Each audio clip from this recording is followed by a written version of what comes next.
Hello，各位小伙伴们，今天咱们来聊一个超级炸裂，甚至有点颠覆三观的话题。你们敢想吗？在不远的未来，两个大老爷们儿完全不需要女性的参与，就能拥有一个真正属于他们俩的亲生孩子。你没听错，这不是科幻电影里的情节，而是正在实验室里发生的科学风暴。这事儿得从日本说起。大阪大学那群顶尖的科学家们，简直就像是掌握了生命密码的魔法师。他们最近搞了个大新闻，成功的让2只雄性小鼠生下了后代。你可能会问，这怎么可能？公耗子还能下载了？别急，这背后藏着一个听起来巨牛的黑科技，叫做体外配子生成技术，英文简称 IVG。咱们把它想象成一个体外的生命制造工厂。这个工厂的神奇之处在于，它能把咱们身体里最普通的细胞，比如一小块皮肤细胞，给返老还童，变回一种叫做多能干细胞的万能细胞。这个多能干细胞是啥玩意儿呢？打个比方，它就像一团还没定型的橡皮泥，你可以把它捏成任何你想要的形状。它既可以变成心脏细胞，也能变成大脑细胞，当然也能变成我们今天要说的关键，生殖细胞，也就是精子和卵子。日本的科学家们就是这么干的，他们先从雄性小鼠身上取下皮肤细胞，施展魔法，把它们变成了万能的干细胞。接下来就是见证奇迹的时刻，他们像个最高超的基因编辑师，把这些细胞里的 Y 染色体，也就是决定性别的男孩基因给剔除掉，然后通过一系列复杂的操作，硬是把这些原本属于雄性的细胞给说服成了卵子。这简直就像是把石头点化成金子一样不可思议。有了这个由雄性细胞转化来的人造卵子，再结合另一只雄性小鼠的精子，一个全新的生命就此诞生了。虽然这个小生命目前还只是一只小老鼠，但它就像一声惊雷，炸响了整个科学界和伦理界。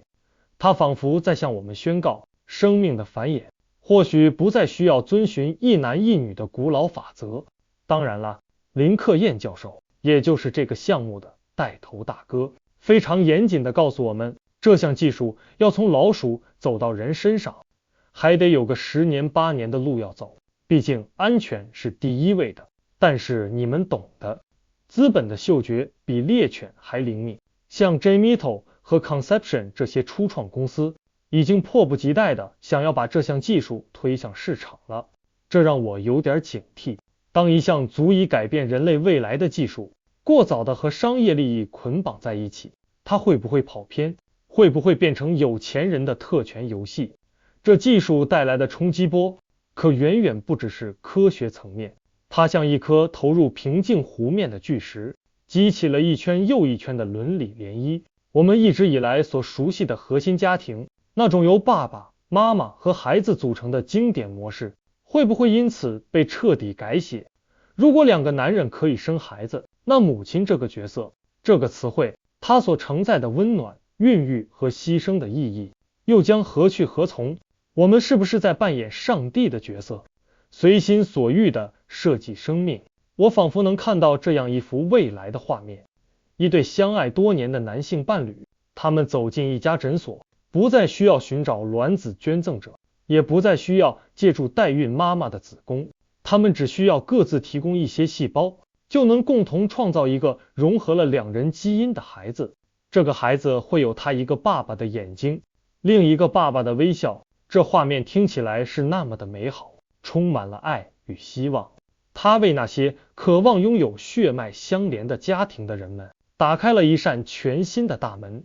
但换个角度想，我又感到一丝寒意。当生命可以被如此制造，它会不会变得廉价？我们会不会开始追求定制婴儿，像在网购平台挑选商品一样，选择孩子的性别、发色甚至智商？这扇门一旦打开，门后的世界究竟是天堂还是地狱？这不仅仅是技术问题，更是对我们人类社会文化和伦理的终极拷问。它逼着我们去思考，到底是什么定义了家庭，又是什么构成了我们身为人的本质。所以朋友们，对于这个即将到来的新时代，你们是充满期待，还是感到一丝不安呢？在评论区告诉我你们的想法吧。